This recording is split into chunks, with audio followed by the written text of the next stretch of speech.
Hi there. These mountains are cool. I like them anyway. Amazingly, I made them with a procedural texture. I didn't even model the mountains. The texture took care of the shape of the mountains and the color using only 5 nodes.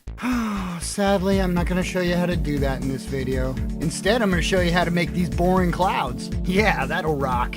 Be sure to watch to the end when I talk about the mountains. As you can see, my sky is really just a plane. And it's got a texture on it. Actually, you can see my mountains are just a plane also.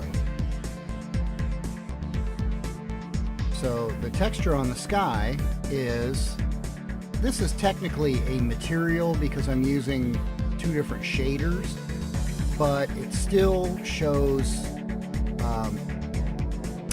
a texture quality to it because I'm mixing the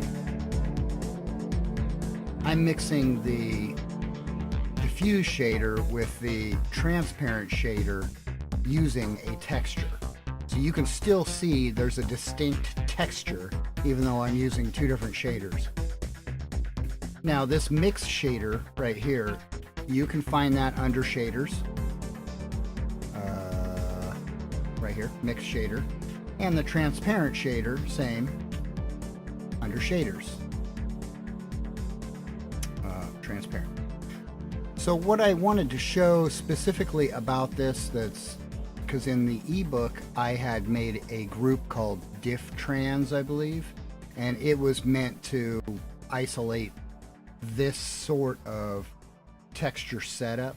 And really all you have to do in this case is select the ones that you want in the group, hit space to find, hit G in here to find group, create new group. There we go. So then all of the ones that I have inside the group showed up in the group, just like in the last video. Only in the book I had put the displacement on the end and the color on the end.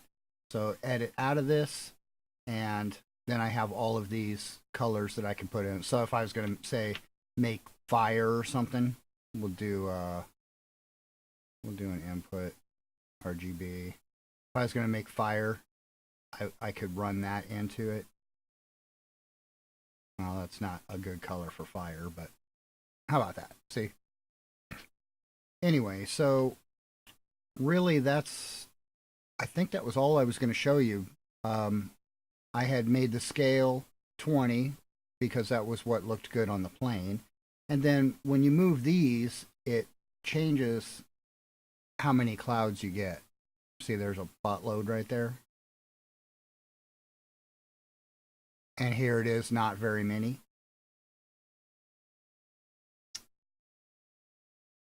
That's all I was going to show in this video, is the fact that it's using a diffuse shader and a transparent shader, and the texture is controlling the factor of the mix shader. Now, I would like to issue a challenge to see if any of my viewers can come up with the node tree that I made to make this texture. Because you can see right here, it's got the water, it's got the dirt, mountains, and even snow on the top there, and the bumps. Now, I want to give 2 little clues here. The plane that it's actually on, this mountains, which I misspelled here, it has a subsurface modifier, and I did adaptive. That's why you can see the mountains dancing in the picture, or in the video. So it has a subsurface modifier, because otherwise the displacement wouldn't work quite right. And you have to have it set in settings under the texture to both. Because I think that it comes just as bump, and true is where it displaces the actual mesh. And we want it to displace both, because that gives us the best detail in the texture. So those are the 2 clues you get. And what you see now is the way the texture looks, because in the first part of the video, I cheated and used a water plane to make the water shiny.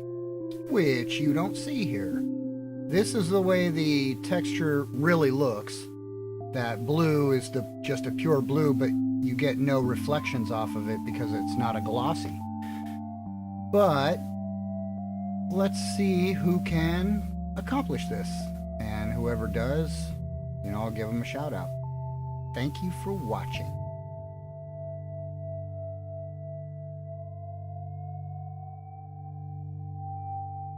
Bye now.